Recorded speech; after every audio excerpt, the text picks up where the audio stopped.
Hello, my friends, and thank you for watching another lecture in the series of lecture about artificial intelligence. In today's lecture, we're gonna learn informed search. So we already learned about different AI brands. We already learned about problem solving by search. Here we learn about search configuration. So we have some components here for search. We have like states. The states represent different configuration of the words. We have actions, and each action may have a cost. These are the steps that we take, and we go from one state to another state, and each action has some expenses, right? Then we learn about a successor function. This function captures the dynamics of the word, and this function tells us what the next possible states after applying an action. Then we have initial state and goal state. The initial state is where the search begins, and finally the goal state checks whether we have reached the destination or not. So then we move to the search tree. In here, the nodes represent different plans or paths for reaching states, and each of these plans carries some cost.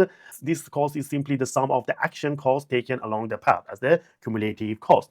The algorithm systematically builds the search tree by expanding nodes. It must also decide on an ordering of the fringe, which refers to the unexplored nodes at the edge of the search. Then we talk about the optimality. If the algorithm is optimal, it means it guarantees that the plan found will be the least costly one. So in here, we learn that there are two main categories for problem solving by search: uninformed search and informed search. In uninformed search, we studied BFS, DFS, IDS, and UCS, right? Now we move to the informed search. In informed search, we have some information about the goal state. So this helps in more efficient searching, and this information can be obtained by a function that estimates how close a state is to the goal state. Suppose we have a spatula, and this can be inserted at any point in the stack of some pancakes, and we use them to flip all pancakes above it, right? A pancake number is the minimum number of flips that we require for a given number of pancakes. What is the goal here? The goal is to come up with a generalized algorithm for sorting the pancakes just by flipping substacks from any point in the stack to the top. So what is the cost here? The cost is the number of pancakes that we flip every time. So here we can see the search tree. So you can see here we have 1, 2, 3. 3 are out of the order, right? So how many pieces are out of the order? This is called as cost, right? So for example, here, we have to these 3, okay, but this one is out, right? So if we move all together, all 4, we will be here, right? So and in here, if we just flip these 2, you will be in this state, right? In this case, so you can see this is the search tree, right? How we can move from one state to another state. And this is the goal state, because the smallest is on top and the largest is on bottom, right? It means this is the goal state. So here we want to see with how many flipping we can move to here, right? In this case, if we flip 3 of them, then we will be in the goal state, right? If we flip 2 of them, here we will be. If we are in this initial state, this is our initial state.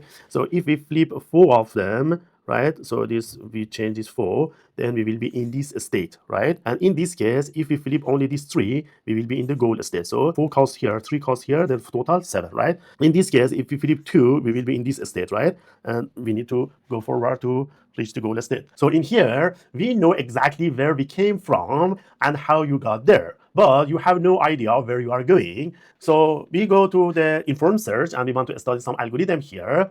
Here we are working with some new terminology as heuristic. Heuristic, it means exploratory. Heuristic search refers to a search strategy, and in here we attempt to optimize the problem by iteratively improving the solution based on a given heuristic function or cost measure. So here there is one classic example is traveling a salesman, right? So suppose one person starts from one city and he want to visit many cities, right? So there are some routes here also, right?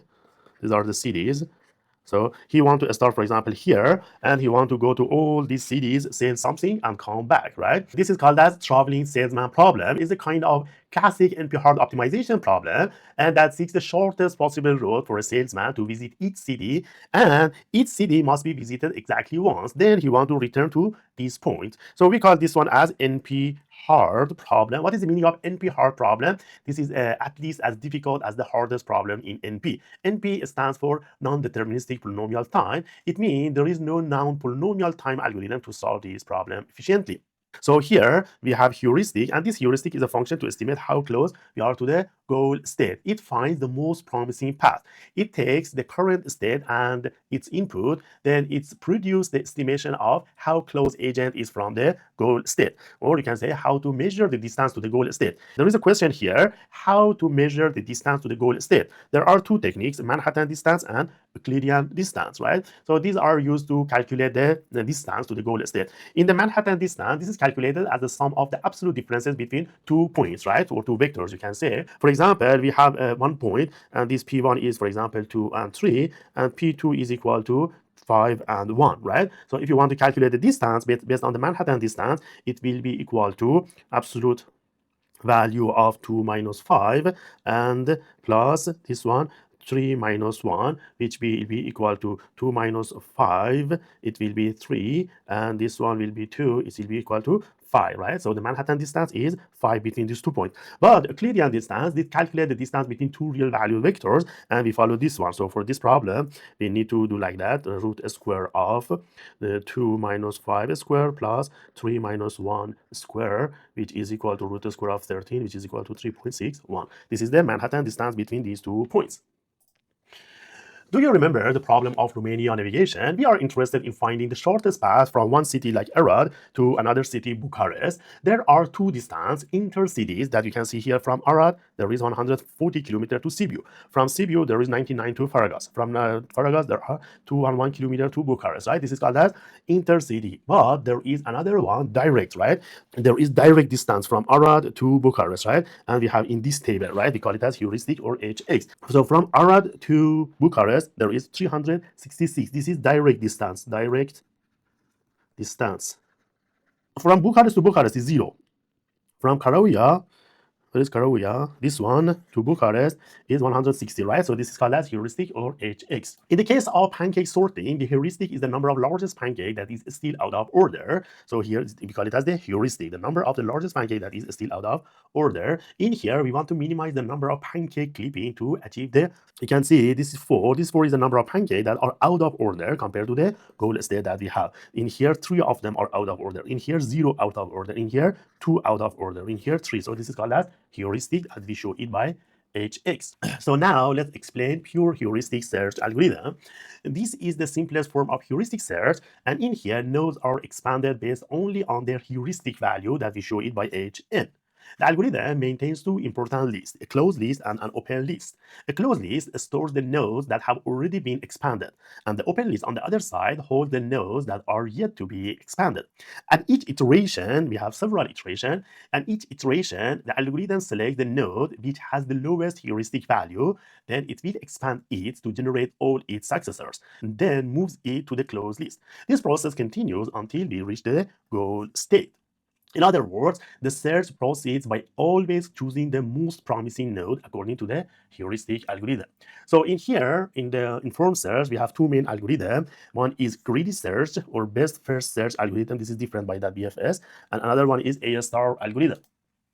So greedy search always select the path which appears to be the best at the moment. This algorithm is a combination of DFS and BFS. Greedy search uses the heuristic function and search, so we have HN as the function. So BFS allows us to take the advantage of both algorithms. With BFS, at each step, we can choose the most promising node. So in this algorithm, we expand the node which is closest to the goal node, and the close cost is estimated by heuristic of Fn is equal to HN. So here we can see the algorithm. This algorithm uses a heuristic function to guide the search toward the goal as quickly as possible. So in here, we begin by placing the starting node into an open list. If the open list ever becomes empty, the search stops and returns failure. At each step, the algorithm removes the node with the lowest heuristic, or HN, and then this will be removed from the open list and places in the closed list. Then that node is then expanded to generate its successors. For each successor, the algorithm checks whether it is the goal node or not. If it is the goal node, it means search succeed and terminate. If not, the algorithm evaluates the node using the function of Fn and checks whether it has already appeared in the open or closed list. If it has not, the node is added to the open list. This process is repeated again and again until the goal state is found or failure is returned. So in essence, greedy search always chooses the node that looks most promising according to the heuristic, but it does not guarantee the optimal solution. Now, let's discuss the advantage and disadvantage of greedy search algorithm. On the positive side or advantage, greedy search can adapt between breadth first search and depth first search. It combines the benefit of both approaches. It is also generally more efficient compared to BFS alone or DFS alone. However, there are some important limitations. In the worst case, greedy search may behave like an unguided DFS, which can make it less effective. It can also get stuck in loops like DFS. Most importantly, greedy search is not guaranteed to find the optimal solution. It may stop at suboptimal goals simply because it looks promising according to the heuristic. So, in summary, while greedy search can be faster and more efficient, it trades off reliability and optimality. As I told you, in this example, we have hx as the distance from one city, direct distance to the destination. So we want to start here. So we start from Arad. And from Arad, based on the table, we check. We check the heuristic for Arad. So for Arad, it was 366, right? 366. Then we expand it, right? So from Arad, we can go to Zurin, we can go to Sibiu, and we can go to Tasmania. Then we check based on the table. This is their hx, right? Then in the next round, so we select this one was the lowest one. Then from here, this is the go back, we don't go back, 117, this one. So we go to Faragas. From Faragas, we can go to Bucharest, and this is the goal state, right? But this is not the best path. So let's try this one. We want to start from source and we want to go to the goal state based on this heuristic table that we have. So what we do here, we will first go to S and we put it into the S in the closed list, right? Then we will expand. So two, we have A and B. Out of A and B, we will select B because the heuristic value for A is 12, for B is 4, right? So B will be removed here and it will come to the closed list, right? So still we have A here. Then we will expand B. B has E and F, right? So E and F is here. Then we will check E is 8 and F is 2, right? So we will select F. F will become to here. Then we will expand F. A and E is still there. I will come to there, G and A, right? And then here for I and G, I is 9 and G is 0. So we will select G. So this is the solution, right? S, B, F, G. This is the path that we find using greedy search algorithm.